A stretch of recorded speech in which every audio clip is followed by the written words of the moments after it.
Last year की बात है।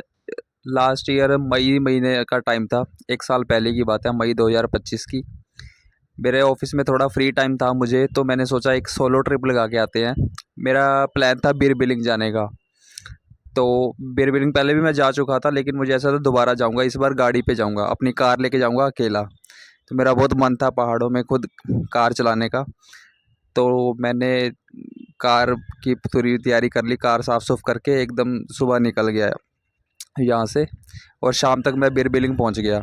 मुझे ऐसा था चलो घूम फिर के आएंगे। मेरा मेन पैराग्लाइडिंग का भी मेरे माइंड में था कि पैराग्लाइडिंग भी करनी है एक बार। तो मैं शाम को बीर बिलिंग पहुँच गया, पूरा दिन मैंने ड्राइव किया अकेले ने। तो रात को मैं बीर बिलिंग में रुका और अगले दिन बीर बिलिंग पहले घूम रखा था मैंने। तो मैंने सोचा चलो पैराग्लाइडिंग करते हैं। आज मैंने पैराग्लाइडिंग की। पूरा दिन वहाँ पे एक मोनेस्ट्री है, शिराबलिंग मोनेस्ट्री, वो भी घूमनी मिली मैंने। जो एक दो जगह रहती थी वो घूम ली। पूरा दिन बढ़िया निकल गया। उसके बाद मैंने देख रखा था कि राजगुंदा नाम की भी एक जगह है, आगे है थोड़ा बीर बिलिंग से। लेकिन मुझे क्लैरिटी नहीं थी कि मैं जाऊँगा कि नहीं जाऊँगा। ऐसा है वहाँ पे रोड वगैरह भी कंस्ट्रक्शन चल रही थी, मौसम वगैरह भी ख़राब ही रहता है वहाँ पे। अकेले जाने में थोड़ा रिस्की लग रहा था। लेकिन मैंने वहाँ पे लोकल लोगों से पूछा तो वो कह रहे जा सकते हो, अगर आपको गाड़ी चलानी आती है, आप कंजस्टेड रोड पे गाड़ी चला सकते हो तो आप जा सकते हो। तो मैं चलो देखी जाएगी। मैं अगले दिन सुबह राजगुंदा के लिए निकल गया बीर बिलिंग से। राजगुंदा चाइना पास से आगे और राजगुंदा से पहले 1 किलोमीटर पहले एक मड हाउस आता है। मड हाउस मेरे राइट साइड पे मुझे मड हाउस दिखा। तो मैं वैसे ही वहाँ पे रुक गया चाय पीने के लिए। मैं तो मौसम बढ़िया था, ऐसे धुंध पड़ रही थी, बादल छाए हुए थे, ठंडा मौसम था। तो मैं वहाँ मड हाउस में रुक गया, चाय पीने लग गया। चाय पीते पीते मैंने उनसे बात की कि मेरे रुकने के लिए मुझे जगह चाहिए। उनके पास कोई प्रॉपर ऐसे रूम वगैरह नहीं था। वो खुद भी ऐसे नीचे ही चटाई बिछा के या ऐसे गद्दे वगैरह लगा के सोते थे। तो मैंने पूछा, मुझको वो बढ़िया लगा, वो लोकेशन बहुत बढ़िया थी, वहाँ से दिखाई दे रहा था व्यू। तो मैंने पूछा कि मैं रुक सकता हूँ यहाँ पे, क्योंकि मैं अकेला ही था। तो वो अंकल ने बोला कि हाँ आप रुक जाओ, कोई बात नहीं। वो 2-3 लोग रुकते थे, उस मड हाउस में रुकते थे, वो काम वगैरह करते थे वहाँ पे। तो उन्होंने कहा रुक जाना। तो मैं उनके पास बैग वगैरह रख के, मुझे काफ़ी टाइम था, बैग वगैरह रख के आगे चला गया ब्रोट की तरफ, ब्रोट वैली देखने के लिए गाड़ी लेके ब्रोट चला गया। ब्रोट में थोड़ा मौसम ऐसे गर्म ही था। ब्रोट पहुंचा, ब्रोट से 1-2 घंटा घूम के फिर मैं वापस वहीं पे आ गया ऊपर राजगुंदा की तरफ, जहाँ पे मैं बैग वगैरह रखे हुए थे। तो उन्होंने कहा कि आप ऊपर पहाड़ पे ऐसे ट्रैक वगैरह, छोटा ट्रैक कर सकते हो। उनका कोई दुकान वगैरह थी ऊपर, उन्होंने वो बता दी मुझे, मैं वहाँ पे चला गया। पूरा दिन तो ऐसे एक्साइटमेंट में वही निकल गया कि व्यू अच्छे है और बर्फ़ के पहाड़ वगैरह दिख रहे हैं। ये वाला दिन निकल गया। रात को उन्होंने मुझे बताया कि एक हनुमानगढ़ ट्रैक है ऊपर, वो त्रियुंड से ऊंचा है ट्रैक। वो उसकी हाइट है लगभग 10.5 से 11,000 की फीट की ऊंचाई है उसकी। ट्रैक वो बढ़िया था। तो उन्होंने मुझे बताया कि ऐसे ऐसे करके एक ट्रैक है, कम लोग जाते हैं जिनको पता है, लेकिन ज़्यादा पॉपुलर नहीं है वो, लोकल्स में ज़्यादा पॉपुलर था वो। उन्होंने कहा कि अगर आपने जाना है तो चले जाओ, आपके साथ एक लड़का भेज देंगे। तो मैंने सोचा कि चल कल भी फ्री हूँ, एक दिन और लगा लेते हैं, इतनी दूर आए हैं। तो मैंने उनको भेजा कि बोल दिया कि ठीक है मैं चला जाऊँगा। अगले दिन मॉर्निंग वो मैं सुबह 7 बजे उठ के रेडी हो गया। तो उन्होंने बताया कि लड़का नहीं है हमारे पास, आपको अकेले ही जाना पड़ेगा, क्योंकि एक जो अंकल थे उनको दुकान पे ही रहना पड़ता था वहीं पे मड हाउस में। तो उन्होंने कहा कि आपको हम रास्ता बता देंगे, आप चले जाओ, ऐसे डायरेक्शन बता देते हैं, आप ही को जाना पड़ेगा। तो मैं क्या ठीक है कोई बात नहीं, मौसम बढ़िया था, खुला हुआ था, धूप थी थोड़ी थोड़ी उस टाइम। तो मैंने कहा ठीक है मैं चला जाऊँगा। तो ऊपर उनके खेत थे, थोड़ा ऊपर मड हाउस से पहाड़ की तरफ थोड़े ऊपर जाके, मान लो भी आधे घंटे का रास्ता था। वहाँ पे उनका खेत था, वो गोभी वगैरह बीजते थे वहाँ पे। वहाँ तक वो बोले थे मैं तुम्हारे साथ चला जाऊँगा, उससे आगे आपको अकेले जाना पड़ेगा। मैं ठीक है। फिर वहाँ पे मैं चला गया उनके साथ। हम आधे घंटे बाद वहाँ पे पहुँचे, उनके जहाँ पे खेत थे। वहाँ से उन्होंने मुझे ऊपर दिखा दिया कि वो वाला पहाड़ है, काफ़ी ऊंचाई पे था, कि उसके ऊपर एक मंदिर है, राजा का वो छोटा सा महल भी है, वही हनुमानगढ़ ट्रैक है, आपको उस डायरेक्शन में जाना है। उन्होंने मुझे डायरेक्शन बता दी। एक छोटा सा सेफ्टी के लिए उन्होंने लकड़ी का डंडा सा दे दिया मुझे, सेफ्टी के नाम पे एक लकड़ी थी मेरे पास, डंडा था वो कह रहे ये साथ में ले जाओ, वैसे तो कोई जानवर वगैरह है नहीं है, लेकिन आप ये साथ में रख लो, फिर भी कोई ज़रूरत पड़ जाती है। मैंने कहा ठीक है जी। मैंने बैग में 1-2 पानी की बोतल ली और वो लकड़ी पकड़ी, अपना अकेला चल पड़ा। सुबह-सुबह मॉर्निंग का टाइम था, 7 बजे के अराउंड टाइम था। कोई टूरिस्ट वगैरह कोई नहीं था वहाँ पे। मैं डायरेक्शन लगा ली, मैं उस डायरेक्शन में चला गया। उसका क्या है कि पेड़ों पे ना निशान मार्किंग बना रखी है उन्होंने उस तरफ जाने के लिए, कि रास्ता भूल ना जाओ, क्योंकि काफ़ी ऊंचाई पे है और जंगल ही जंगल है सारा। तो उन्होंने पेड़ों पे मार्किंग वगैरह लगा रखी है, ऐसे येलो येलो निशान, और यहाँ पेड़ को ऐसे खरोद खरोद के ना ऐसे निशान से बना रखे है। तो मैं उसको फॉलो करता करता उधर चला गया। मैं 15-20 मिनट या आधा घंटा ही चलाऊंगा तो एकदम से मौसम बदलने लग गया। मौसम पहले धूप खिली हुई थी तो बादल से छाने लग गए, जैसे धुंध वगैरह पड़ती है। तो फिर मैं सस्पेंस में पड़ गया कि यार मैं अकेला जा रहा हूँ, धुंध भी पड़ने लगी। ऐसे सोचता हूँ तो फिर धुंध हट जाती है, धूप निकल आती। ऐसे मौसम चेंज हो रहा था कि बादल का एक ऐसे गुबार सा आता, धुआं सा आ जाता, फिर उसके बाद फिर धूप निकल जाती है। मैंने सोचा ऐसे ही है ये मौसम ऐसे ही रहता है यहाँ पे।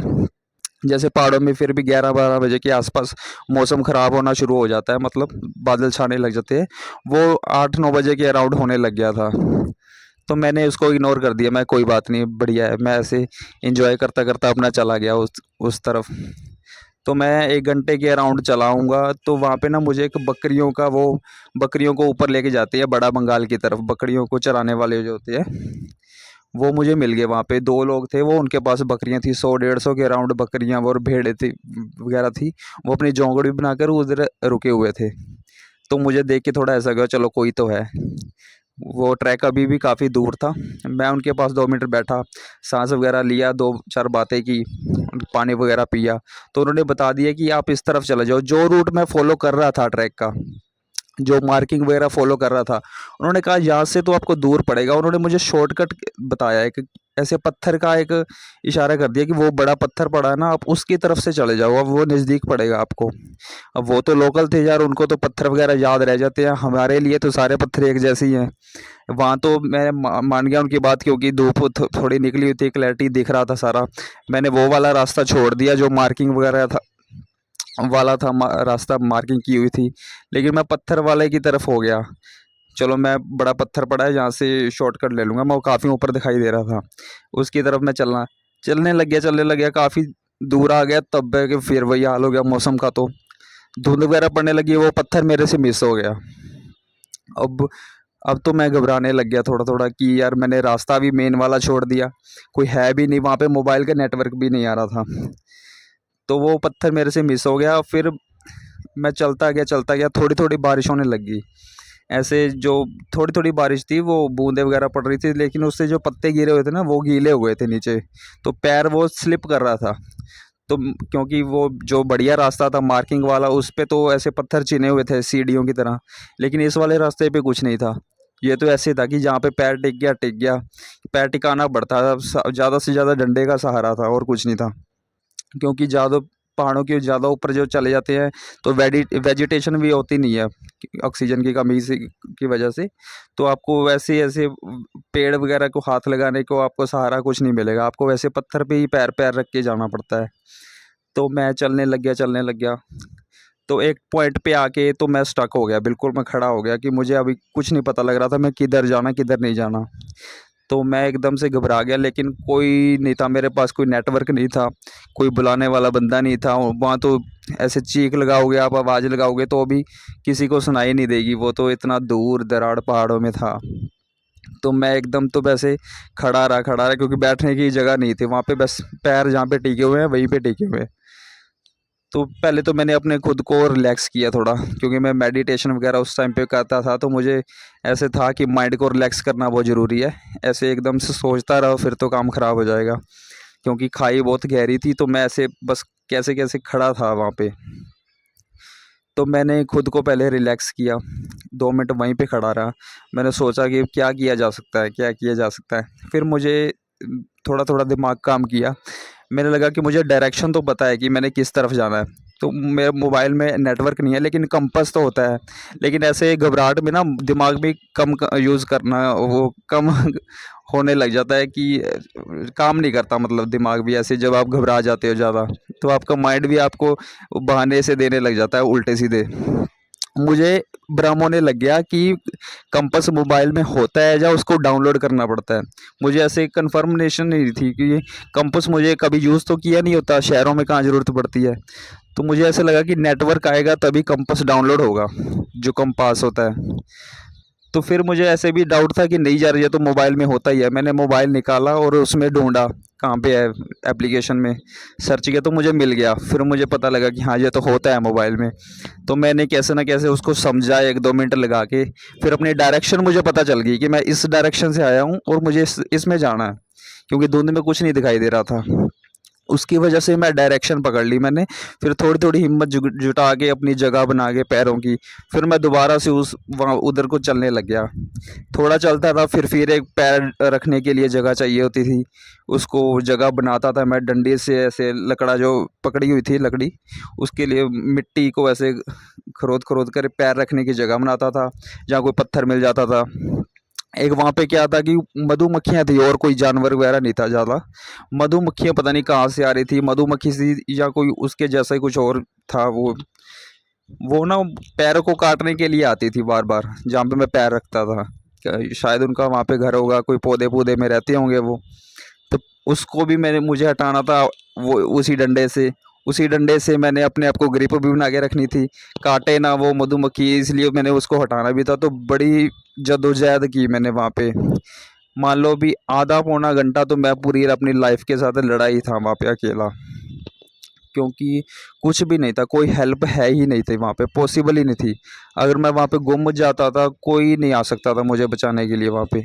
एकदम से तो कोई नहीं, 1-2 दिन बाद आ जाते तो पता नहीं। तो वहाँ पे मैंने आधा पौना घंटा अपनी लाइफ के साथ पूरी जद्दोजहद की। थोड़ा थोड़ा मौसम फिर दोबारा खुलने लग गया, थोड़ा थोड़ा डायरेक्शन मुझे दिखने लग गई। वहाँ पे जो बालाजी का मंदिर है, वो हनुमानगढ़ ट्रैक है जो पहाड़ के ऊपर बना हुआ, तो वो केसरी निशान होता है ना, तो पेड़ पे वो संदूर वगैरह लगा मुझे दिखा जब मौसम खुला। थोड़ा थोड़ा काफ़ी ऊंचाई पे ऐसे निशान बना रखे थे एरो वगैरह की। तो मुझे थोड़ा सा लगा कि हाँ इस डायरेक्शन में मैं सही जा रहा हूँ, लेकिन मुझे वो रास्ता पकड़ना है दोबारा जिस पे मार्किंग वगैरह की हुई है। तो मैं कैसे ना कैसे करके चढ़ चढ़ के उस रास्ते पे दोबारा पहुँच गया। वो रास्ते पे पहुंचा तो मुझे ऐसा 50% तो ऐसा हो गया, शुक्र है कि मैं मुझे रास्ता तो मिल गया कम से कम, कि मुझे डायरेक्शन तो पता चल जाएगी अब मैंने जाना किधर है। फिर मैं उस पे चलता गया, आखिरकार मैं वहाँ पे ऊपर पहुँच गया ट्रैक पे। जाते हुए ऐसा है ना, माइंड को डाइवर्ट करना पड़ता है बहुत।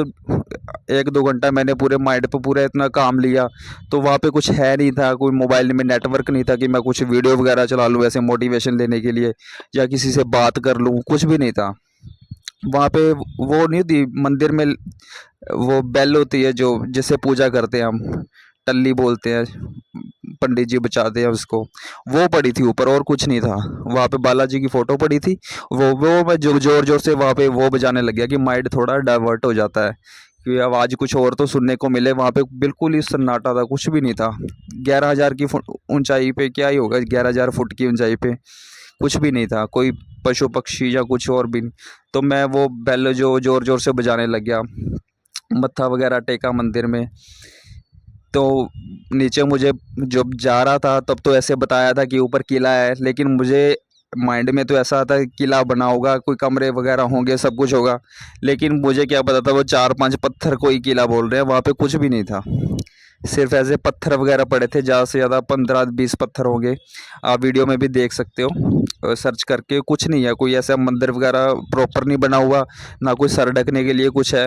बस एक थोड़ी सी जगह है, आप वहाँ माथा टेक सकते हो, ज़्यादा से ज़्यादा 10 या 20 लोग वहाँ पे खड़े हो सकते हैं, बस इतना ही है वहाँ पे, और कुछ नहीं है। बिल्कुल टॉप है पहाड़ का, ऐसे चोटी होती है जो पहाड़ की, वो है। तो वहाँ वहाँ मैं बैठा रहा। तो मुझे ऐसा लगा कि अब मैं पहुंच तो गया, लेकिन मैं वापस अकेला नहीं जाऊंगा। तो मुझे ऐसा था कोई ना कोई तो टूरिस्ट आएगा ऊपर, मैं उसके साथ ही चला जाऊंगा। मैं वहाँ पे बैठा, मैं सोचा चलो टाइम को यूटिलाइज़ करते हैं, मेडिटेशन करते हैं। थोड़ा थोड़ा व्यू मुझे दिख रहा था बर्फ़ वाले पहाड़ों का, व्यू तो बहुत ही ज़बरदस्त था, लेकिन थोड़ा थोड़ा दिखता था क्योंकि धुंध बहुत छाई हुई थी। तो मैंने सोचा मेडिटेशन वगैरह करते हैं, इससे बढ़िया क्या जगह होगी कि इतनी ऊंचाई पे बैठ के मेडिटेशन। मैं थोड़ी देर बैठा रहा आंखें बंद करके, या कभी कभी मोबाइल में जो गाने डाउनलोड किए हुए थे वो चलाने लग जाता। मेरे पास मेरी एक डायरी थी, बैग में रहती है डायरी, तो मैंने वहाँ पे उस पे डायरी पे लिखने लग गया मैं कि अभी मैं यहाँ पे हूँ, इतना टाइम हुआ है, कि मैं किसी टूरिस्ट का वेट कर रहा हूँ और उसके साथ ही नीचे जाऊँगा, क्योंकि मुझे अकेले जाने की हिम्मत तो थी नहीं। वहाँ पे मैं बैठा रहा ऊपर ट्रैक पे। तो आधा घंटा मैं ऐसे ही बैठा रहूँगा, आधा या पौना घंटा। इस एक टाइम के बाद मैं वहाँ पे भी कुछ करने को था नहीं, अभी मुझे नीचे भी वापस आना है, लेकिन इतना लंबा रास्ता है, टूरिस्ट कोई ऊपर आ नहीं रहा था। मुझे ऐसा था कोई ना कोई आवाज़ वगैरह सुनाई देगी, कोई टूरिस्ट आएगा तो ग्रुप में नीचे जाएंगे। कोई नहीं ऊपर आया, तो मुझे ऐसा डाउट था कि क्या पता कोई आए ना आए, कि आधा घंटा, पौना घंटा, 2 घंटे, 3 घंटे कोई भी ना आए शायद। फिर भी मुझे इंतज़ार ऐसे में करने लग गया। मुझे ऐसे पता था कि कोई ना कोई आता जाता रहता, मुझे लोकल ने बताया था कि टूरिस्ट थोड़े बहुत तो जाते रहते हैं, जो लोकल लोग होते हैं वो तो जाते ही हैं, इधर पालमपुर वगैरह के वो आते रहते हैं। तो मैंने सोचा चलो बैठे रहते हैं। तो एकदम से ना बादल ज़्यादा डेंस होने लगे, जो धुंध वगैरह छाई हुई थी वो ज़्यादा डेंस होने लगी, ठंड भी बढ़ने लगी। वैसे कपड़े वगैरह तो मैंने पहने हुए थे मोटे, लेकिन जो बादल वगैरह थे एकदम से वो काले बादल होते हैं जो वो छाने लगे। तो मैं उसको थोड़ा अंडर एस्टिमेट करने लग गया बादलों को, कि ये ऐसे ही है, चलो बादल जैसे देखते हैं हम पहाड़ों में होते ही है, उनके नीचे बैठा रहा। अब धुंध बिल्कुल छा गई, अब मुझे कुछ नहीं पता कि आसपास क्या है, लेकिन जो रास्ता था थोड़ा सा वो दिखाई दे रहा था बस। तो मैं बैठा रहा। बादल फिर क्या है कि बिजली चमकने लगी बादलों के बीच, जिस बादलों में मैं बैठा था। एकदम से बादल जब गरजा पहली बार, तब तो मुझे कुछ नहीं समझ आया कि क्या करना है क्या नहीं करना। मैं एकदम से अपने बैग में डायरी वगैरह डाली, पानी की बोतल डाली, एकदम से खड़ा हो गया। छतरी थी मेरे पास, वो बंद की, एकदम से खड़ा हो गया। अब क्या करूं मैं, क्योंकि हवा चल रही थी, छतरी छतरी तो वैसे ही उड़ जाती है, उसका तो कुछ नहीं है वहाँ पे काम। अब मैं वहाँ से खड़ा होके 10 या 20 कदम ही चलाऊंगा नीचे उतरने के लिए, कि बिजली वगैरह गड़कने लगी। तो वहाँ पे ओले गिरने लग गए, हेल स्टॉर्म हो गया बिना बारिश के। अकेले गड़े जो होते हैं वो पड़ने लग गए बिना बारिश के। तब मैं और घबरा गया कि ये क्या हो गया। फिर तो मैं जो रास्ता वो जितना भी दिखाई दे रहा था, बस एक ना एक दिन स्टेप ऐसे लगा के एक एक स्टेप करके मैं नीचे उतरना शुरू कर दिया मैंने। तो 3-4 बार मैं गिरा भी, पैर स्लिप होने की वजह से, क्योंकि पेड़ वो बिल्कुल सीधे होते हैं, जैसे शायद चील के या देवदार के पेड़ होते हैं, वो बारिश को रोकते नहीं हैं। कोई खुला सा पेड़ होता है ना, जैसे हम मेरे पीछे दिखाई दे रहे हैं, ऐसे पेड़ तो रोक लेते हैं बारिश को, या आप उसके नीचे खड़े हो सकते हो। जो लंबे पेड़ होते सीधे, उनका कोई ज़्यादा वो होता नहीं है, आप इसके नीचे नहीं खड़े हो सकते अपने आप को बचाने के लिए। तो बस मैं उसी रास्ते पे नीचे उतर गया, भीगने भी लग गया मैं थोड़ी थोड़ी, ऐसे बूंदे पानी की भी आने लगी, बारिश भी होने लगी, लेकिन गड्ढे जो थे वो तो पड़ ही रहे थे, ओले वगैरह। तो मैं काफ़ी नीचे आ गया। जब 1-2 बार गिरा भी मैं पत्थर पे, बचा ही काफ़ी, मतलब काफ़ी चोट वगैरह लगने से बच गया, क्योंकि पैर स्लिप हो रहा था। तो मुझे वो जो भेड़ बकरी चराने वाले थे उनकी झोपड़ी दिख गई, वो येलो कलर की थी, तो वो काफ़ी दूर से दिखाई दे रही थी ऊपर से। फिर मुझे थोड़ा हौसला हो गया कि अभी मैंने वहाँ पे जाना है, कैसे ना करके मैं वहाँ पे पहुँच जाऊँ। तो उसी डायरेक्शन में मैं नीचे भागना शुरू कर दिया भाई, बैग लेके, छतरी बंद करके भाग रहा हूँ बारिश में, उसी डायरेक्शन में। काफ़ी दूर से दिखाई दे रही थी वो। जब मैं उसके पास पहुँचा तो एकदम से मैं बस उसमें घुस गया। वो 2 लोग बैठे थे उसके अंदर, उन्होंने बताया कि यार आपने गलती कर दी आज आके, तो क्योंकि बारिश बहुत तेज़ पड़ने लगी। कह रहे ऊपर तो मौसम ऐसे बदलता है। मैं मुझे क्या पता था कि कैसे बदलता है भाई मौसम ऊपर, मुझे तो ऐसे था कि साफ़ ही रहेगा जैसे धूप खिली हुई है। तो उन्होंने कहा कि यार आप तो बच के आ गए, अकेले गए थे आप। तो मैं वहाँ पे बारिश होती रही 2 घंटे मैं उन्हीं के पास बैठा रहा। फिर मुझे ऐसे हो गया कि चलो कोई तो है, लेकिन बादल वगैरह बहुत ज़ोर से गरज रहे थे। वो तो नहीं घबराते ज़्यादा, क्योंकि लोकल वगैरह को हिसाब होता है, वो तो उधर के गद्दी लोग थे वो एक्चुअली। तो हमें तो डर लगता ही है जो शहरों में से जाते हैं। तो मुझे तो फिर भी ऐसे, चलो ठीक है, पास में लोग बैठे थे, लेकिन फिर भी एकदम से वो दिल सा धड़क रहा था बहुत ज़ोर से, कि कैसे बच के आया हूँ मैं एकदम से। चलो उनके पास बैठा रहा मैं, उनकी भेड़ बकरियां थी खड़ी थी, 100-150 भेड़ बकरियां थी, उनको देखते रहे। फिर जब बारिश थोड़ी थोड़ी हटनी शुरू हो गई 1-1.5 घंटे के बाद, तब मैं वहाँ से निकला दोबारा नीचे आने के लिए। वो आधा रास्ता था, आधा नीचे आना था। और जैसे तैसे करके फिर तो मैं रिलैक्स होके आया, क्योंकि बारिश भी हट गई थी, अभी मुझे रास्ता भी तो क्लियरली दिख रहा था। तो फिर तो मैं आराम से आया, लेकिन मन में वो ना एक ट्रॉमा सा बैठ गया था कि मैं बहुत गलती कर दी थी मैंने। ऊपर जाके मैं बच के आया हूँ बड़ी मुश्किल से। जब मैं नीचे पहुँचा तो अंकल के पास में नीचे आ गया 2 घंटे के बाद। उसके बाद तो उन्होंने मुझे बताया कि और भी टूरिस्ट जा तो रहे थे ऊपर, लेकिन उन्होंने उनको रोक दिया था। जो गांव वाले थे उन्होंने रोक दिया था कि आज मौसम ख़राब है, आप मत जाओ। तो किसी को ऊपर आने नहीं दिया उन्होंने। वो गांव के जो सीनियर लोग थे उन्होंने कहा कि भाई ये ट्रैक अकेले करने वालों के है ही नहीं, अकेले बंदे के लिए ये ट्रैक नहीं था, आपने गलती की, आप अकेले चले गए। क्योंकि मौसम यहाँ का ऐसा ही रहता है, मौसम कभी भी बदल सकता है। उन्होंने बताया कि 1-2 लोग वैसे गए थे, कोई लड़के ऐसे पालमपुर साइड के थे, वो भी ऐसे रास्ता खो गए थे, वो लोग गुम हो गए थे, वो कहीं खाई में कहीं पे उतर गए थे और 2 दिन बाद मिले थे। वो लाइव मिल गए थे, जिंदा मिल गए थे, लेकिन उनकी लोकेशन वगैरह कैसे ना कैसे करके पुलिस ने ढूंढी थी। उन्होंने बताया कि तेरे साथ भी ये वाली सिचुएशन हो सकती थी, लेकिन तू पता नहीं कैसे ना कैसे बच के आ गया, अकेले बंदे का ट्रैक नहीं था। तो ये वाला एक्सपीरियंस तो मेरी लाइफ का पहला एक्सपीरियंस था, बड़ा खतरनाक एक्सपीरियंस था। फर्स्ट टाइम मैं गया था राजगुंदा साइड, इतनी दूर ऊंचाई पे। और घर वालों को भी इसके बारे में कुछ नहीं बताया था कि ऐसे ट्रैक वगैरह करूँगा, अचानक से बन गया था। लेकिन ये एक्सपीरियंस मेरे लाइफ का सबसे डेंजरस और सबसे बेस्ट एडवेंचरस एक्सपीरियंस था। ये मैं कभी नहीं भूलूंगा, इसलिए मैंने इसको रिकॉर्ड करके मैंने सोचा कि एक बार यूट्यूब पे ज़रूर डालूंगा कि ऐसे मेमोरी बनी रहे। तो ये वाला एक्सपीरियंस था लाइफ में। और बहुत सारे किए हैं मैंने एडवेंचर वगैरह, लेकिन ये ज़बरदस्ती वाला एडवेंचर हो गया था मेरे साथ। तो यही थी मेरी पूरी स्टोरी राजगुंदा ट्रैक की। Thank you.